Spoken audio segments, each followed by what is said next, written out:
I love my childhood sweetheart and was all set to force him into bed. But the system told me I'm the vicious supporting female in a novel and that I'm not allowed to seize the heroine's harem. I lowered my eyes to the man lying beneath me, clothes disheveled, lips flushed red.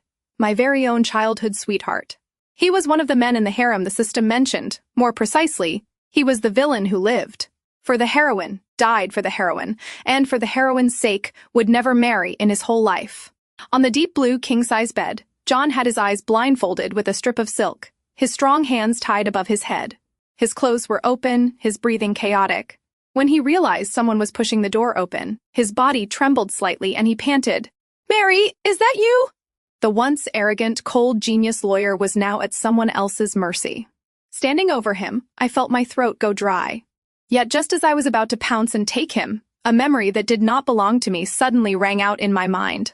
In that memory, I was a domineering female CEO in a matriarchal world, and the vicious antagonist in a four-way entanglement with 3 male leads.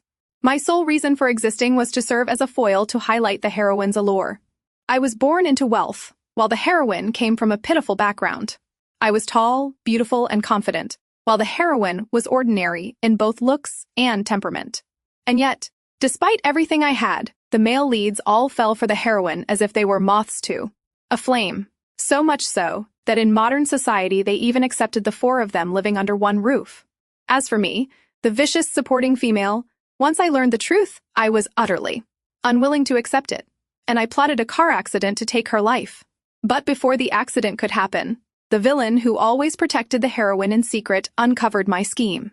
To keep me from causing further trouble, he locked me up in a small wooden cabin by the sea, patiently, solving the calamity that was me for the sake of the one he loved, using very cruel methods. When the memory ended, I reflexively checked my own body, still warm, still intact, not yet become fish food. What a relief! But before I could exhale in peace, an electronic voice sounded in my head. Congratulations! Host, you have bound to the escape the vicious supporting female system. As long as you cooperate and complete the supporting villainous script, the system will take you away before the villain turns you into a tragic object lesson. Along with those words, the image of a pair of legs stripped down to bare bone, that bizarre, horrifying death, flashed through my mind once more. I asked the system, "Do you know who killed me?" The system was silent for 2 seconds, then said with a gloating lilt, "Dear host, it's the man you have tied to the bed.